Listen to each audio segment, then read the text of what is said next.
अगर आप सादा शामी कबाब या कबाब की रेगुलर वाली रेसिपीज बनाकर और खा खा कर बोर हो चुके हैं और कबाब की नई मुनफरिद और जायकेदार रेसिपी की तलाश में हैं, तो आज की ये वीडियो आप ही के लिए है। आज हम बनाएंगे शिकम पुरी कबाब, स्टफ्ड कबाब की एक मुनफरिद और बेहद जायकेदार रेसिपी। जायकेदार होने के साथ साथ कबाब की एक बहुत ही आसान रेसिपी है। अगर आप इनको एक बार ट्राई कर लेंगे, टेस्ट कर लेंगे, तो यकीनन आप भी इनके फैन हो जाएंगे। तो चलिए बिना टाइम वेस्ट किए रेसिपी स्टार्ट करेंगे।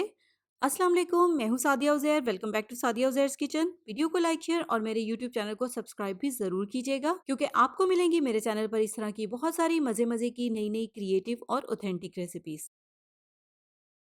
बिस्मिल्लाहिर्रहमानिर्रहीम। तो ये मज़ेदार से कबाब बनाने के लिए यहाँ पर मैंने लिया है 500 ग्राम बीफ। आप मटन भी ले सकते हैं, दोनों में से आप जिसे भी कबाब तैयार करना चाहें।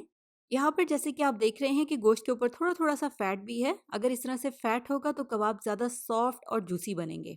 तो पकाने के लिए इसको डाल देंगे एक प्रेशर कुकर में। आप चाहें तो आप सिंपल पैन का भी इस्तेमाल कर सकते हैं। अब साथ ही इसमें हम शामिल कर देंगे चने की दाल। यहाँ पर मैंने 3/4 कप चने की दाल ली थी। अगर हम इसको वेट में मेजर करें तो इसका वेट तकरीबन 150 ग्राम है। दाल को अच्छी तरह से धोकर मैंने इसको आधे घंटे के लिए साफ पानी में भिगो दिया था। पानी में से निकाल कर अब ये भीगी हुई दाल हम इस गोश्त के साथ ही शामिल कर देंगे। इसके साथ ही अब इसमें शामिल कर देंगे 3/4 कप पानी।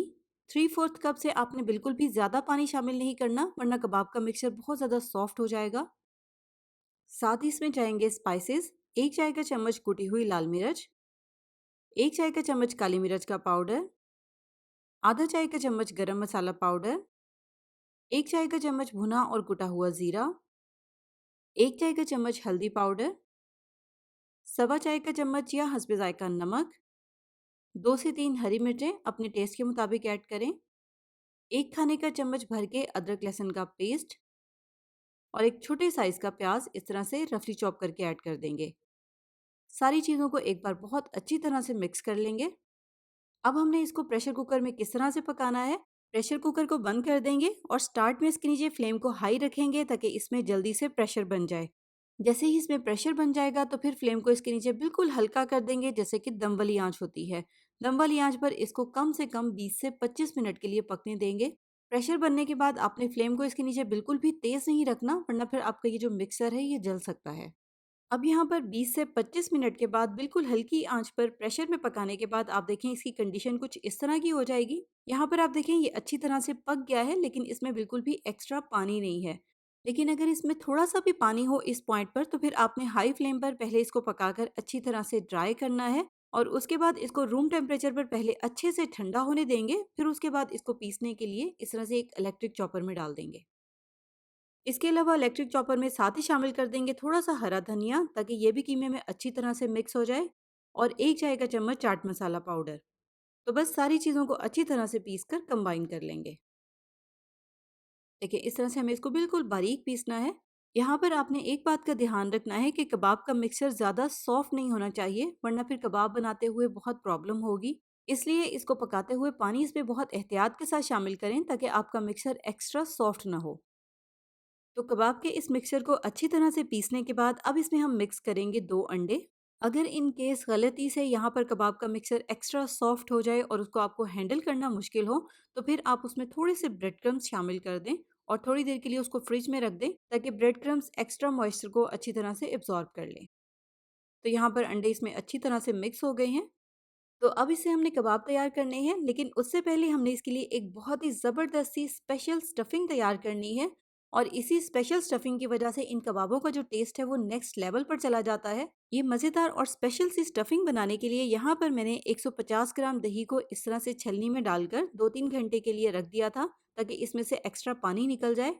ये पैकेट वाला दही है जो ऑलरेडी थिक होता है, लेकिन इसमें से भी हमने अच्छी तरह से जितना भी एक्स्ट्रा पानी है इसको निकालना है। दही में ज़रा-सा भी पानी नहीं होना चाहिए, वरना फिर कबाब में जो स्टफिंग है वो सही नहीं होगी। तो इस पानी को अब हम वेस्ट कर देंगे, या आप इसका किसी भी तरीके से इस्तेमाल कर सकते हैं। पानी निकाल कर बाउल में वापस से डाल देंगे ये गाढ़ा थिक दही। दही के साथ ही इसमें कुछ मज़ीद चीज़ें भी ऐड कर देंगे। सबसे पहले शामिल करेंगे 1 खाने का चम्मच बारीक-बारीक चॉप की हुई हरी मिर्चें, आधा कप बारीक-बारीक चॉप किया हुआ फ्रेश पुदीना, आधा कप इसी तरह से बारीक-बारीक चॉप किया हुआ हरा धनिया, इसके अलावा यहाँ पर मैंने 8 से 10 काजू और 8 से 10 बादाम लिए थे, जिनको ग्राइंडर में डालकर बहुत अच्छी तरह से बिल्कुल बारीक पीस दिया है। ये इसमें शामिल कर देंगे, लेकिन अगर आप चाहें तो आप काजू की बजाय सिर्फ इसमें बादाम भी ऐड कर सकते हैं। इसके अलावा साथ ही इसमें एक बड़े साइज़ का प्याज इस तरह से बिल्कुल बारीक-बारीक चॉप करके ऐड करेंगे। और टेस्ट के लिए इसमें शामिल करेंगे 1/4 टीस्पून काली मिर्च का पाउडर और 1/4 टीस्पून नमक। इसके अलावा इस मिक्सचर में 1 चाय का चम्मच पिसी हुई खसखस यानी कि पॉपी सीड्स भी ऐड होती है।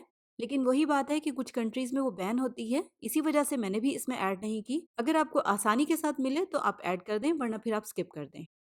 तो देखें, सारी चीज़ों को मिक्स करने के बाद यहाँ पर हमारी एक क्रीमी सी स्टफिंग तैयार हो गई है, जो कि इन कबाबों के टेस्ट को मज़ीद चार चाँद लगा देगी। तो चलें, ये मज़ेदार सी स्टफिंग तैयार करने के बाद अब तैयार करेंगे कबाब। कबाब तैयार करने के लिए सबसे पहले कीमे वाला ये मिक्सर लेकर इसको हाथ में अच्छी तरह से बाइंड करेंगे। ये कबाब थोड़े से बड़े साइज़ के तैयार होते हैं क्योंकि इसमें स्टफिंग होती है। यहाँ पर मैंने कबाब का ये मिक्सर तकरीबन 50 ग्राम लिया है। सबसे पहले कीमे के इस मिक्सचर को हाथ में अच्छी तरह से बाइंड करेंगे और फिर उसके बाद इस तरह से हथेली पर इसको पतला फैला लेंगे। इसके बाद जो हमने दही की स्टफिंग तैयार की है, ये 1 टेबलस्पून स्टफिंग इस तरह से इसके सेंटर में रखेंगे और हर तरफ से कीमे के इस मिक्सचर को अच्छी तरह से सील करके बंद कर देंगे। बस ध्यान रखें कहीं से भी ये स्टफिंग बाहर ना निकले। और उसके बाद बहुत ही एहतियात के साथ इसको कबाब की शेप दे देंगे। कबाब कहीं से भी ना फटे और इसमें कोई भी क्रैक ना आए, इस बात का ध्यान रखिएगा। ये देखें, बिल्कुल स्मूथ सा कबाब तैयार हो गया है। दोनों तरफ से आप देखें, ये बिल्कुल परफेक्ट है। तो बस इसी तरह से अब हमने ये सारे कबाब तैयार करने हैं। कबाब तैयार करने के बाद आप इस तरह से इनको किसी भी प्लास्टिक शीट के ऊपर रखें ताकि इनको उठाना आसान हो। प्लास्टिक शीट के बगैर रखेंगे तो हो सकता है कि कबाब उठाते-उठाते ही टूट जाएँ, इसलिए इस बात का ध्यान रखिएगा। तो बस इसके बाद नॉर्मली जिस तरह से आमतौर पर कबाब को फ्राई किया जाता है, सेम उसी तरीके से इनको फ्राई कर लेंगे, जब तक कि कबाबों के दोनों साइडों पर अच्छा-सा गोल्डन ब्राउन सा कलर आ जाए और ये क्रिस्पी भी हो जाएँ। तो यहाँ पर आप देख ही सकते हैं कि इनके ऊपर कितना ज़बरदस्त, कितना गोल्डन और रेड सा कलर आया है। देखने में ही ये कितने मज़े के लग रहे हैं। और आप देखें ऊपर से भी कितने अच्छे से मज़ेदार से क्रिस्पी-क्रिस्पी हो गए हैं। ज़रूर ट्राई कीजिएगा, कबाब की एक बेहतरीन और लाजवाब रेसिपी है। रेगुलर शामी कबाब जो हम बनाते हैं, उनसे इनका टेस्ट भी बिल्कुल हट के है। ट्राई करेंगे तो यकीनन आपको पसंद आएँगे। और अगर हम एक कबाब को तोड़कर चेक करें, आप देखें कबाब ऊपर से कितना क्रिस्पी है, लेकिन अंदर से कितना सॉफ्ट है। और साथ ही साथ स्टफिंग की जो लेयर है, वो आप देखें कितनी इक्वल, बिल्कुल एक जैसी है। तो बनाएं और एंजॉय करें कबाब की ये डिफरेंट और मज़ेदार सी रेसिपी। इसके अलावा इसी तरह की ढेरों रेसिपीज़ आप मेरे यूट्यूब चैनल पर देख सकते हैं। उसके लिए आप मेरे यूट्यूब चैनल का लाजमी विजिट करें। नई रेसिपीज़ के लिए चैनल को सब्सक्राइब करके नोटिफिकेशंस भी ज़रूर ऑन कर लें। रेसिपी कैसी लगी कमेंट्स में ज़रूर बताइएगा। जाते जाते लाइक, शेयर, सब्सक्राइब और कमेंट करना बिल्कुल मत भूलिएगा। अपना बहुत सा ख्याल रखिएगा, दुआओं में याद रखिएगा। Thank you for watching. अल्लाह हाफिज़।